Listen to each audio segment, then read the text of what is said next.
Tamil media நேயர்களுக்கு அன்பு வணக்கம். இன்றைய நேர்காணலில் நம்முடன் இணைந்திருப்பவர் அரசியல் விமர்சகர் நாகநந்தினி மேம். வணக்கம் மேம். வணக்கங்க. மேம், இப்போ சட்டமன்ற தேர்தல் பார்த்தீங்க அப்படின்னா, ஏப்ரல் 23ஆம் தேதி நடக்க உள்ளது. இதுல அரசியல் பார்த்தீங்க அப்படின்னா, மும்மரமா போயிட்டு இருக்க இந்த களத்துல வேட்பாளர்கள் பட்டியல் பார்த்தீங்க அப்படின்னா வெளியிட்டிருந்தாங்க. இதுல முக்கியமா பார்க்கக்கூடியது என்னவாக இருக்கு அப்படின்னா, பெண்களுடைய எண்ணிக்கை, அதாவது வேட்பாளர்கள் பட்டியல்ல பார்த்தீங்கன்னா, ஆண்கள் தான் எப்பயுமே அதிகமாக இருக்காங்க. பெண்களுடைய எண்ணிக்கை பார்த்தீங்க அப்படின்னா, எப்பவுமே கம்மியா இருக்கு. அதை எப்படி நீங்க பார்க்குறீங்க மேம்? அனைவருக்கும் வணக்கங்க. இது பெண்களோட வேட்பாளர் பட்டியல்ல கம்மியா இருக்கு அப்படிங்கறது பாக்குறதுக்கு முன்னாடி ஒரு விஷயத்த நான் உங்ககிட்ட பதிவு பண்ணணும்னு நினைக்கிறேன்.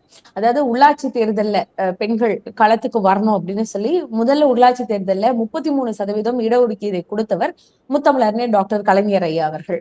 அதுக்கப்புறமா அது தொடர்ந்து கொஞ்ச காலம் நடந்துட்டு இருந்துச்சு. அதுக்கப்புறம் இப்ப 2021ல உள்ளாட்சி தேர்தல்ல 50க்கு 50 தருவோம் அப்படின்னு சொன்னவர் தமிழ்நாட்டு முதல்வர் திரு முத்துவேல் கருணாநிதி ஸ்டாலின் அவர்கள்.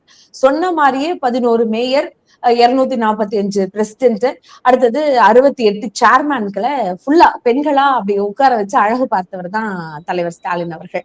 இப்ப அதை தொடர்ந்து இன்னைக்கு சட்டப்பேரவையிலையும் அதிகமா பெண்களுக்கான வாய்ப்பு இருக்கணும் அப்படின்றதுக்காக இப்பப்போ அவங்களுக்கான சூழ்நிலைகள் அமைஞ்சிட்டு இருக்கு. இன்னைக்குதான் பெண்கள் நல்லா படிக்கிறோம், நல்லா அதிகாரத்துக்கு வரும், அடுத்த நிலை அரசியல் பேசணும், அரசியலுக்குள்ள வரணும்னு இப்ப வந்துட்டு இருக்க ஒரு சூழல்ல இந்த முறை 19 பெண்களுக்கு இந்த வாய்ப்பு கொடுத்தது அப்படிங்கிறது திராவிட முன்னேற்ற கழகம் ஒரு முன்னெடுப்பா எடுத்து வச்சிருக்கு. இது மத்த எல்லா கட்சிக்கும் ஒரு முன்னோடியா இருக்குன்னு கூட நம்ம சொல்லலாம்.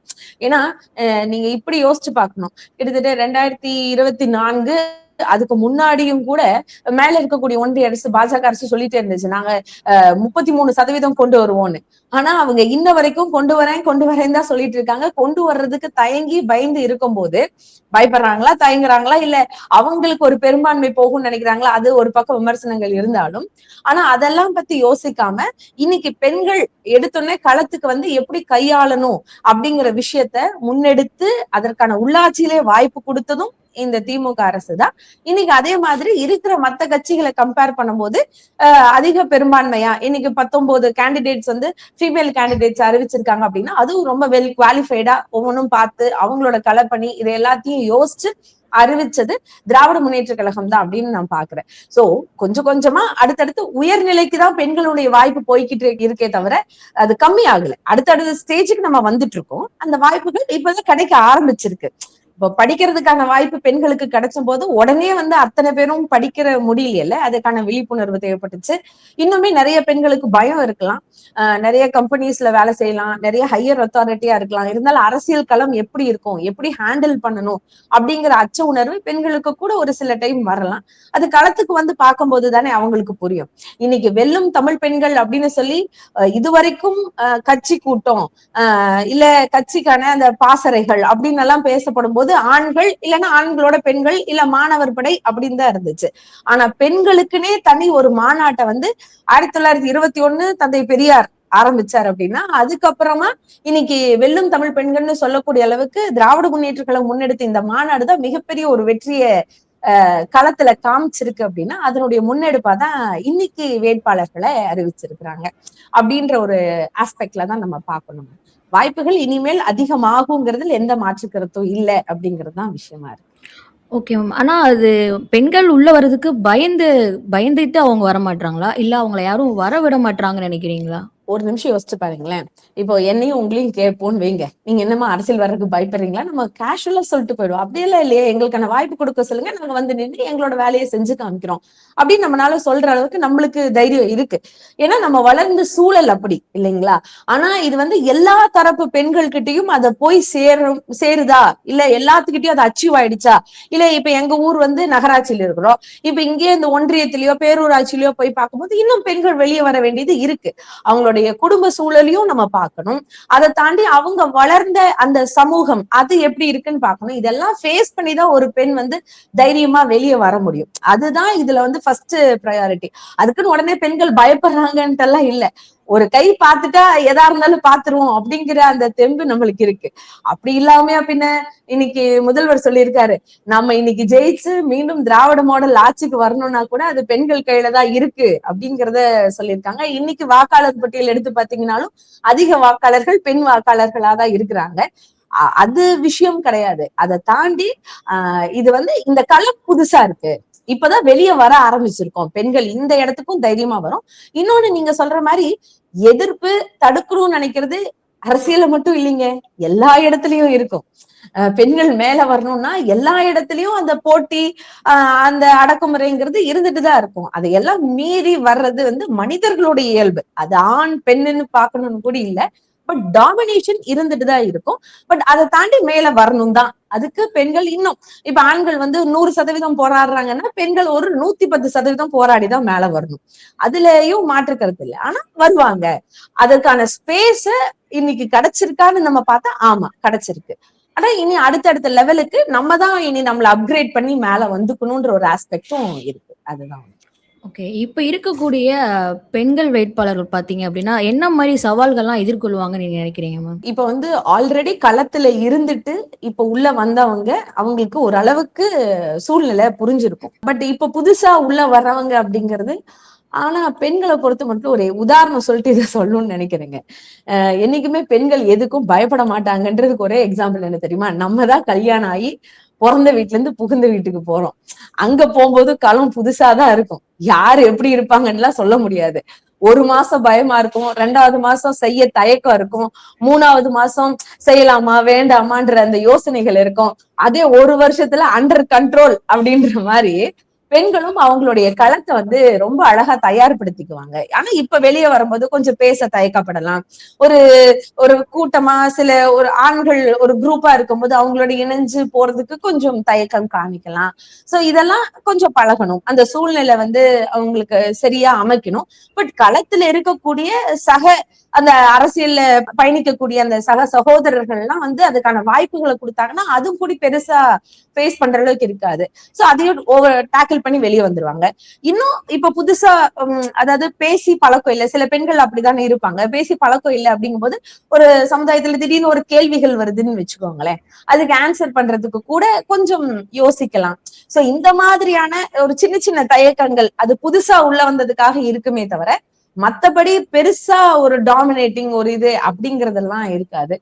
வேணும்னே இவங்களே கூட சொல்லலாம், கூட இருக்கிறவங்க, நீங்க பெண் தானே இந்த அளவுக்கு மட்டும் போங்க, இங்க மட்டும் போய் இந்த வேலையை மட்டும் செய்யுங்கன்னு சொல்லலாம். அதை தாண்டி அந்த பெண் வேட்பாளர் தான் பேசணும். இல்ல இல்ல, நான் இங்க ஒரு வேட்பாளரா நிக்கிறேன், என்னால களத்துல இறங்கி வேலை செய்ய முடியும்னு அந்த கான்பிடன்ட் மட்டும் அவங்களுக்குள்ள வந்துருச்சுன்னு வச்சுக்கோங்களேன், அப்புறம் யாருமே அவங்கள தடுக்க முடியாது அப்படிங்கிறது தான் நிதர்சனமான உண்மை. Okay ma'am. நீங்க சொன்ன மாரி பெண்களோட வாக்காளர்கள் பார்த்தீங்கன்னா, அதிகமா இருக்காங்க. அப்படி இருக்கிறப்போ, போட்டியிடுறது பெண்கள் கம்மியா தான் போட்டியிடுறாங்க. ஆனா, அதே மாரி கம்மியா போட்டியிடுற பெண்களும் பார்த்தீங்கன்னா, அதிலயும் பார்த்தீங்கன்னா, ரொம்ப குறைவாக தான் வெற்றி பெறுறாங்க. அத எப்படி பார்க்குறீங்க? எதனால அவங்களுக்கு வாக்கு போக மாட்டுதுன்னு நெனைக்கிறீங்க? இப்ப வந்து போட்டியிடுறது கம்மியா இருக்கு, வெற்றி பெறுறதும் கம்மியா இருக்கு அப்படிங்கும்போது ஒரு நிமிஷம் மக்கள் பார்வைக்கு வாங்கலேன். மக்களுமே வந்து இன்னும் யோசிக்கணும். இத வந்து நம்ம வெறும் அரசியல் கட்சி தான் வாய்ப்பு கொடுக்கலையா அப்படின்னு நம்ம கேட்கவே கூடாது. இது வந்து அதை சார்ந்த விஷயங்கள் இல்ல, மக்கள் வாய்ப்பு கொடுத்திருக்காங்களா? மக்களுக்குமே அவங்களோட இன்னுமே அவங்களோட தாட் ப்ராசஸ் எப்படி இருக்குன்னா, ஒரு பொண்ணு வந்து நின்னு களத்துல இறங்கி வேலை செய்யுமா? ஒரு பொண்ணு திடீர்னு நைட்டு ஒரு பிரச்சனைனா போலீஸ் ஸ்டேஷன் வந்து நிக்குமா? ஒரு லேடி எம்எல்ஏ வந்து ஒரு 10 பேர் நிக்கும் போது வந்து நின்னு பேசுவாங்களா? அப்படின்னு எல்லாம் இன்னுமே சிந்தனை சமுதாயத்துக்கிட்ட இருக்கு. அப்போ இத வந்து நீங்க வெறும் அரசியல் கட்சி வாய்ப்பு தரல, அரசியல் ரீதியா அவங்களுக்கு இது இல்லைன்னு நம்ம பார்க்க கூடாது. ஃபர்ஸ்ட் சமுதாயத்திலேயே பெண்களை வந்து அந்த யோசிச்சு அந்த மனநிலைக்கு கொண்டு வரணும். பட் இன்னைக்கு இருக்கிற பேஸ்ல நீங்க எடுத்து பாத்தீங்கன்னா அது கொஞ்சம் நல்லாவே வளர்ந்துருக்குன்னு நாங்க பாக்குறோம். இப்ப இங்க பெண் வேட்பாளர்கள் இப்ப ஒண்ணும் இல்ல, எங்க ஊர் பக்கத்துல அவினாசியில 26 வயசு பொண்ணு அவங்க, அவங்களுக்கு இந்த வாய்ப்பு கொடுத்திருக்கு, டாக்டருக்கு படிச்சிருக்காங்க. சோ அப்ப ஆனா அவங்களோட மனநிலை எப்படி இருக்கு தெரியுங்களா? அந்த மக்களினுடைய மனநிலை, பரவாயில்ல சின்ன பொண்ணா இருந்தாலும் டாக்டருக்கு படிச்சிருக்காங்க, இவங்களுக்கு நல்ல ஒரு அறிவு திறன் இருக்கும், இவங்க வந்தா நம்மளுக்கு சுறுசுறுப்பா இன்னும் கூடி வேலை செய்வாங்க, நம்மளுக்கான வாய்ப்பை கொடுப்பாங்க. ஃபர்ஸ்ட் எல்லாம் எப்படின்னா ஒரு முகம் மட்டும்தான் அங்க ஒரு அந்த தொகுதிக்கு ஒரு பெரிய ஒரு என்ன சொல்றதுங்க மேஜர் ரோல் பிளே பண்ணிட்டு இருந்துச்சு. பட் இப்ப அது இல்ல, மக்களும் சிந்தனை பண்ண ஆரம்பிச்சிருக்காங்க. இன்னைக்கு பெண் வேட்பாளர்களும் அவங்களோட திறமையை காமிக்க இப்பதான் ஆரம்பிச்சிருக்காங்க. அதை தாண்டி சமுதாயமும் பெண்களை வந்து முன்னிலைப்படுத்த தொடங்கி இருக்கு. அதை தாண்டி சிந்தனை பண்ணுது. இப்போ அவினாசியில் நடக்கிறது ரைட், அதேதான். என்ன சொல்றாங்கன்னா, பரவாயில்ல பெண் வராங்கல்ல, அந்த சின்ன பொண்ணா இருந்தாலும் அந்த பொண்ணு இவ்வளவு ஃபாஸ்டா போகுது, எங்க கிட்ட எல்லாம் நல்லா விசாரிக்குது, சிரிச்சு பேசுது. சின்ன பொண்ணா இருக்கும் போது கூப்பிட்டா களத்துல வந்து வேலை செய்யும். ஐயோ இந்த டாக்டர் கிட்டதான் நாங்க வைத்தியமே பார்த்தோம், அப்போ எங்க உயிரே காப்பாத்தின டாக்டர் இன்னைக்கு நம்ம மக்களை காப்பாத்தாம போயிருவாங்களா? இந்த மாதிரி பேச்செல்லாம் அந்த இடத்துல அடிபடுது. சோ அப்போ பெண்கள் வந்து ஒரு துறையிலிருந்து அரசியல் களத்துக்கு வரும்போது இன்னுமே அட்வான்ஸா மக்கள் கிட்ட அந்த விழிப்புணர்வு வருதுன்னு சொல்ல வரேங்க. சோ இதுக்கு முன்னாடி நீங்க சொன்ன மாதிரி அவங்க வெற்றி வந்து கம்மியா இருக்குன்னா அது வந்து கட்சிக்காரங்கனாலதான் அப்படின்னு ஒரு டேக் அடிக்க முடியாது நம்மளால. ஏதாச்சும் முன் பின் யோசிக்கலாம். ஆனா அதை தாண்டி மக்கள் கிட்டையும் அவங்களுக்கு ஒரு நம்பிக்கை வரணும் இல்லையா? இன்னைக்கு அந்த நம்பிக்கை வர ஆரம்பிச்சிருச்சுன்னு சொல்றேன். சமூக மாற்றம் ஏற்பட்டிருக்கு. ஏன்னா இன்னைக்கு பெண்கள் எல்லா விதத்திலயும் வெளியே வரும். இன்னைக்கு பெண் உரிமை நிறைய பேசுறோம், பெண்ணியமும் நிறைய பேசுறோம். அது எல்லாமே சமுதாயத்துல ஒரு தாக்கத்தை ஏற்படுத்துது அப்படிங்கறதுதான் இது. இன்னொன்னு, பெண் வேட்பாளர்கள் இப்ப பேச ஆரம்பிச்சுட்டாங்க. ஃபர்ஸ்ட் எல்லாம் பேசுறதுக்கே தயக்கம். அதுதான் பேச்சுலதான் எல்லா விஷயமும் தொடங்குது அப்படிங்கிறதுக்கு இது ஒரு பெரிய ஒரு என்ன சொல்ற எக்ஸாம்பிளா ஒரு நல்ல ஒரு களமா இந்த பேஸ் அமைஞ்சிருக்கு அப்படின்னு தான் பாக்கணும். Okay ma'am. இப்ப நீங்க சொன்ன மாரி 26 வயது பெண் வந்து பார்த்தீங்க அப்படின்னா போட்டியிடுறாங்க. இப்ப இளம் வயதில் வந்து போட்டியிடுறப்போ இன்னும் பலமா இருக்குமா? இல்ல நீங்க சொன்ன மாரி திருமணமானவங்க அந்த மாரி இருக்கிற பெண்கள் பார்த்தீங்க அப்படின்னா போட்டியிடுறது பலமா இருக்குமா? எப்படி மேம் பார்க்குறீங்க? இல்லைங்க, இதுல எப்படி நீங்க இப்ப ஒரு ஆண் அப்படின்னா நம்ம கேட்போமா? இப்ப நம்மளுக்குள்ளேயே கேள்வி வருது பாத்தீங்களா? கல்யாணம் ஆகாத பையன் நின்னா அந்த பையனுக்கு பலம் இருக்குமா? கல்யாணம் ஆன ஒரு ஆண் நின்னா அப்படி நம்ம கேட்க மாட்டேங்கிறோம் பாத்தீங்களா? ஆனா பெண்களுக்கு இது உங்களோட கேள்வி இல்ல, இது சமூக பார்வையா நீங்க கேக்குறீங்க. நான் குறை சொல்லல. பட் ஆனா இது வந்து இன்னைக்கு உடைஞ்சிருக்குன்னு தான் நான் சொல்றேன். இன்னைக்கு அப்படியெல்லாம் வந்து ரொம்ப கன்சிஸ்டன்டா இவங்க கல்யாணம் ஆயிடுச்சு, இவங்க வீட்டை தான் பார்ப்பாங்க, இங்க வந்து பார்க்க மாட்டாங்க, அப்படியெல்லாம் யாரும் யோசிக்கல. இப்ப அமைச்சர் கீதா ஜீவன் நீங்க பார்த்திருப்பீங்க. தூத்துக்குடியில அங்க வெள்ள பிரச்சனை வந்தபோது கூட அப்படி இறங்கி களத்துல அவ்வளவு வேலை செஞ்சாங்க. இப்ப எங்களோட இதுல அக்கா கனிமொழி எடுத்துக்கோங்க, அவங்களும் வந்து அந்த அளவுக்கு களத்துல இன்ன வரைக்கும் நாடாளுமன்றத்திலே போய் கர்ஜிக்கக்கூடிய ஒரு பெண் சிங்கமா அவங்க வந்து வெளிப்படுத்துறாங்க. இப்போ இப்படியெல்லாம் இருக்கும்போது கல்யாணம் ஆனது கல்யாணம் அப்படியெல்லாம் யோசிக்கிற மாதிரி என் பார்வைக்கு தெரியலைங்க.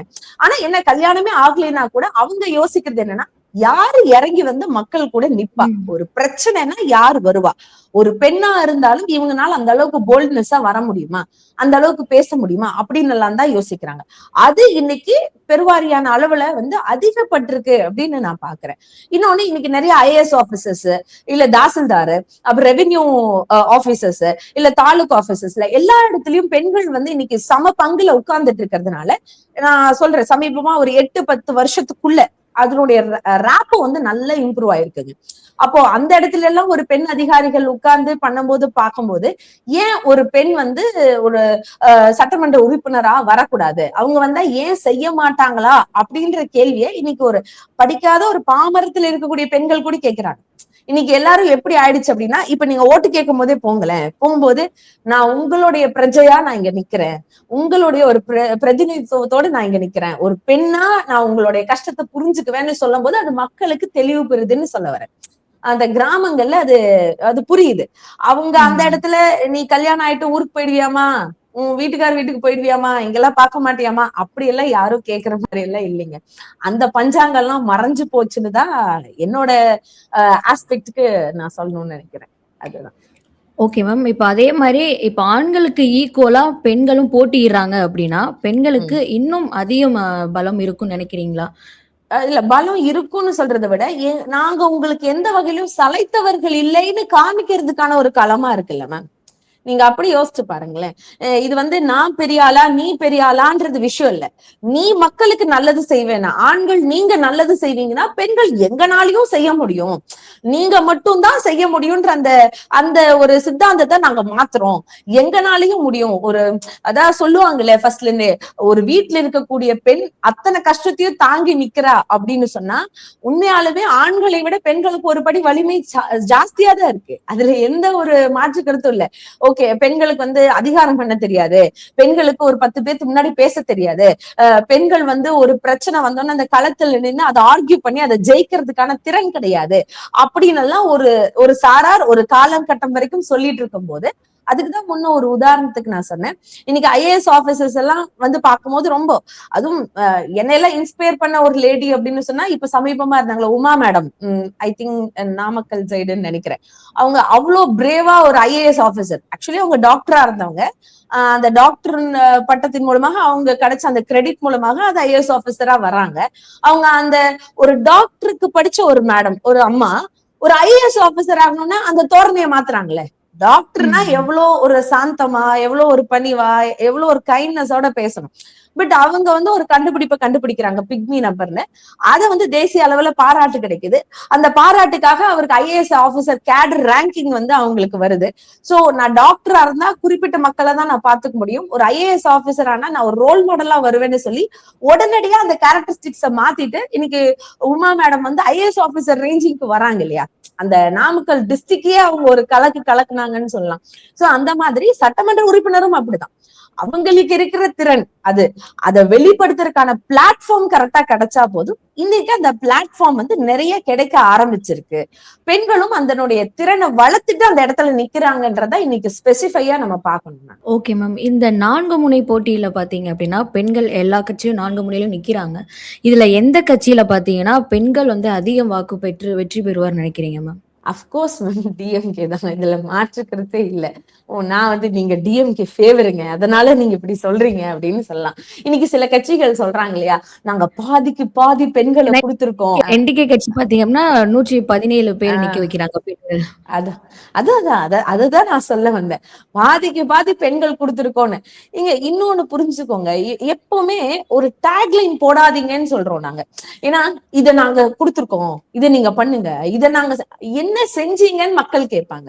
இப்போ பெண்கள் வந்து இப்ப 19 பேர் தான் டிஎம்கேல போட்டிருக்காங்க அப்படின்னு நம்ம பாக்குறதை தாண்டி அந்த 19 பேரும் என்ன ஆஸ்பெக்ட்ல அவங்கள வந்து தேர்வு செஞ்சாங்க, எந்த அளவுக்கு அவங்க களப்பணி ஆற்றக்கூடியவங்க, அவங்களுக்கு அவங்க கூட இருக்க நிர்வாகிகள் எவ்வளவு சப்போர்ட் பண்ணுவாங்க, இது எல்லாத்துக்கும் மேல களத்துல பெண்களுக்கு எந்த அரசாங்கம் நல்லது செய்யறாங்க, எந்த ஆட்சியினுடைய அந்த என்ன சொல்றது அந்த சின்னம் மக்கள் மனசுல இடம் பெற்றிருக்கு நம்ம பார்க்கணும். சரிங்களா? இப்ப திராவிட முன்னேற்ற கழகம் நான் ஏன் இவ்வளவு ஸ்ட்ராங்கா சொல்றேன் அப்படின்னா, அதிமுக இருந்துச்சு, இப்ப புதுசா அந்த ஒரு கட்சி இருக்கு, அதுக்கு மேல நீங்க சொன்ன அந்த பாதிக்கு பாதி பெண்கள் அப்படின்னு சொன்ன அந்த என்டிகே இருக்கு, எல்லாம் இருக்கு. ஆனா பெண்களோட ப்ரையாரிட்டி, அவங்களுக்கான முன்னுரிமை, அவங்களுக்கான அந்த ஒரு உரிமையை, அதை தாண்டி அவங்களுக்கான அதிகாரம், அவங்களோட இயல்பை புரிஞ்சுட்டு யாரு அந்த சட்டத்தை இது வரைக்கும் கொண்டு வந்திருக்கான்னு பெண்கள் யோசிப்பாங்கல்ல.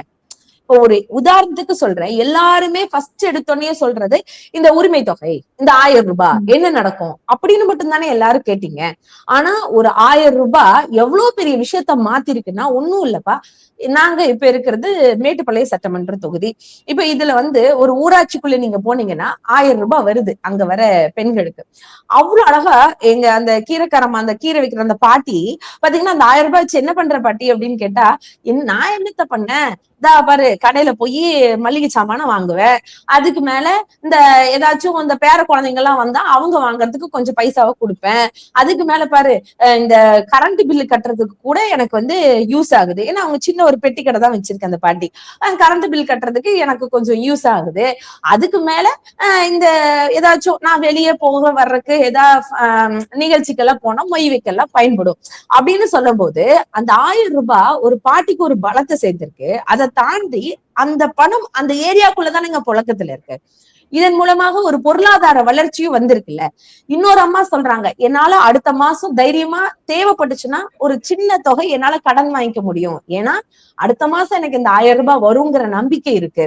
சோ இந்த நம்பிக்கையை யார் ஏற்படுத்தினா? ஒரு பெண்களுக்கு இந்த வீட்டுல இருக்க குடும்பத்துல இருக்கவங்க கூட இதை வந்து கரெக்டா கொடுப்பாங்களான்னு தெரியல. ஆனா ஒரு தலைவர், தமிழ்நாட்டு முதலமைச்சரா இருக்கக்கூடிய ஒரு மனிதர், பெண்கள் அடித்தட்டத்தில் இருக்கக்கூடிய பெண்களினுடைய வாழ்வு தரத்தை உயர்த்தணும்ன்றதுக்காக இப்படி ஒரு திட்டத்தை கொண்டு வரும்போது இது பெரும்பாரியானவுல பேசப்பட்டிருக்கு. இன்னொன்னு பார்த்தா இந்த விடியல் பயணம் நம்ம சொன்னோம் இல்லையா, அந்த விடியல் பயணம் ஒரு ட்ரமாண்டஸ் சேஞ்சஸ்ங்க. இது வந்து சிட்டில இருக்கவங்களுக்கு எப்படின்னு எல்லாம் எங்களுக்கு தெரியல. பட் எங்களை மாதிரி அவுட்டர்ல இருக்கிறவங்க எல்லாம் ஒரு நாளைக்கு 25 ரூபாய் மேனிக்கு அவங்க வந்து செலவு பண்ணி பஸ்ஸுக்கு வந்துட்டு போகணும் அப்படின்னா, ஆனா அந்த வாய்ப்பை இன்னைக்கு அந்த சேஞ்ச் சில்லறை யாருக்கிட்டையும் நாங்க போய் வீட்டுக்காரர்கிட்ட கேட்டு நிக்க வேண்டியது இல்ல. எங்களுக்கு ஒரு உடல்நிலை சரியில்லை, இல்ல ஏதாச்சும் மருந்து வாங்கணும், இல்ல என் புள்ளக்குட்டியை பார்க்கணும், இல்ல என் சொந்தக்கார வீட்டுக்கு போகணும்னா அந்த பஸ்ல ஏறி பிரயாணம் பண்ணுவேன். இதுக்கு மேல உண்மையாலுமே இந்த ஊர்ல இருந்து வர்றவங்க எல்லாம் இந்த சந்தை கடைக்கு சேல்ஸுக்கு போறவங்க, இல்ல ஏதாச்சும் வந்து அந்த பொருள்களை வந்து சேல் பண்ணணும், ஒரு ஒரு இடத்துக்கு கொடுக்கணும் அப்படின்னு அந்த மகளிர் சுய குழுக்கள் மூலமாக செயல்பட்டுறவங்க, இந்த மாதிரி இருக்கிறவங்களுக்கு எல்லாம் அந்த விடியல் பயணம் பயன்பட்டு. இதை விட என்ன யோசிக்கிறாங்க தெரியுமா? எங்க ஊர்ல எல்லாம் பேசிட்டு இருந்தாங்க, ஏமா நம்ம தமிழ்நாட்டுல மட்டும்தான் எந்த ஊருக்கு போனாலும், அதாவது எந்த ஊர் பொண்ணுங்க வந்தாலும் இந்த விடியல் பயணம் இலவசமாமே, இந்த பக்கத்து ஊர்ல எல்லாம் போனா அந்த ஊர் பொண்ணுங்களுக்கு தான் அது இலவசமா அப்படி நல்லா டிவில சொல்றாங்க. இது உண்மையான்னு கேக்குறாங்க. அப்போ அந்த அளவுக்கு அப்ப நம்மளுக்குதான் அந்த ப்ரையாரிட்டி இருக்கா? இப்ப வெளியூர் எல்லாம் போனா எதுவும் அப்படி எல்லாம் அவங்கனால ஃப்ரீயா போக முடியாதா அப்படிங்கறதுதான் அங்க ஒரு பெரிய விஷயமா இருக்கு. ஒண்ணும் இல்லைங்க, திருப்பதிக்கு போறவங்க போறாங்க இல்லையா, அது ஆந்திரா ஸ்டேட் வந்துருது. அங்கிருந்து உங்களுக்கு அங்க பக்கத்துல அந்த ஹோட்டலுக்கும் அந்த இடத்துக்கும் டிராவல் பண்றதுக்கு அவங்க பஸ் எடுத்தா கூட அங்க அவங்க பேமெண்ட் பே பண்ணணும். அப்போ அங்க போகும்போதுதான் அவங்களுக்கே தோணி இருக்கு, ஐயோ காசு கொடுத்து டிக்கெட் வாங்கணும்ல அப்படின்னு. ஆனா தமிழ்நாட்டுல அந்த இது உங்களுக்கு ஃபுல்லா நில்ல தானே இருக்கு. உங்களுக்கு அந்த டிஃபரன்சியேஷன்ஸ் எல்லாம் இன்னைக்கு பெண்கள் யோசிக்கிறாங்க. இந்த மாதிரி பெண்களுக்கான திட்டங்கள் நிறைய வந்திருக்கு. இந்த புதுமை பெண் திட்டம் எல்லாம் வந்து ஒரு பெரிய ஒரு சேஞ்சஸ் தான் ஏற்படுத்தி இருக்கு. கிட்டத்தட்ட 4 வருஷம் அந்த மாசம் 1000 ரூபாய் பணம் அப்படிங்கிறது அந்த 5.5 to 6 லட்சம் பெண் குழந்தைங்களுக்கு, அந்த மாணவிகளுக்கு போய் சேர்ந்ததெல்லாம் வந்து அந்த பெண்கள் எல்லாம் ரொம்ப சந்தோஷமா கொண்டாடுறாங்க. அப்போ இந்த வாக்குகள்லாம் யாருக்கு போகும்? இது எல்லாமே வந்து திமுகக்கு தானே போகும். ஒரு நிமிஷம் யோசிச்சு பாருங்க. அந்த அந்த அந்த திட்டத்தின் மூலமாக பயன்பெற்ற அந்த வீட்டுல இருக்கவங்க எல்லாரும் பேசிப்பாங்கல்ல, நம்ம இவங்கனாலதான் இது பண்ணுவோம். இப்ப ஃபைனலா வந்து இந்த லேப்டாப் கூட அது பெரிய ஒரு சேஞ்சஸ் தான். நம்ம தான் வந்து கிண்டல் அடிக்கிறோம், லேப்டாப்பை நிறுத்திட்டாங்க. எதிர்கட்சி விமர்சனத்துக்காக 1000 விஷயம் பேசலாம். ஆனா இன்னைக்கு அந்த லேப்டாப் எவ்வளவு அந்த ஏஐ ஃபீச்சர்ஸோட, அந்த ரேம் ஸ்டோரேஜ் ஃபெசிலிட்டி அதிகமா, அதோட ஹை ஸ்பீட் இன்டர்நெட் ஃபெசிலிட்டிஸோட இவ்வளவு அட்வான்ஸ் டெக்னாலஜில அந்த லேப்டாப் கிடைக்கும் போது அந்த குழந்தைங்களுக்கு எல்லாம் ஒரு மிகப்பெரிய ஒரு பிளாட்ஃபார்ம் அமைச்சு கொடுத்திருக்கு. அடுத்தது என்ன அப்படிங்கிறது. சோ இந்த மாதிரி ஒரு திட்டங்களும் மக்கள் கிட்ட போய் இன்னைக்கு சேர்ந்துருச்சுன்னு சொல்ல வரேன். அதனால அந்த பெண் வேட்பாளர்ன்ட்டு மட்டும் இல்ல, ஆண் வேட்பாளராக நின்னாலும் உதயசூரியன் சின்னம் தான் முன்னாடி ஞாபகம் வரும் அப்படிங்கிறது கருத்தா பார்க்கப்படுது. Okay ma'am. இவ்வளவு நேரம் டைம் ஒதுக்கி ஆண்களுக்கு பெண்கள் ஈக்குவல் தான் அப்படின்னும் சொல்லியிருந்தீங்க. அது மட்டும் இல்லாம பெண்கள் பாத்தீங்க அப்படின்னா என்னென்ன சவால்கள் அவங்க எதிர்கொள்ளணும் அப்படிங்கறதும் சொல்லியிருந்தீங்க. உங்களோட கணிப்புப்படி திமுகவில் இருக்கக்கூடிய பெண்கள் தான் அதிக வாக்கு பெற்று வெற்றி பெறுவாங்க அப்படிங்கறதும் தெளிவா சொன்னீங்க மேம். தொடர்ந்து பேசுவோம் மேம். மிக்க நன்றி. நன்றி.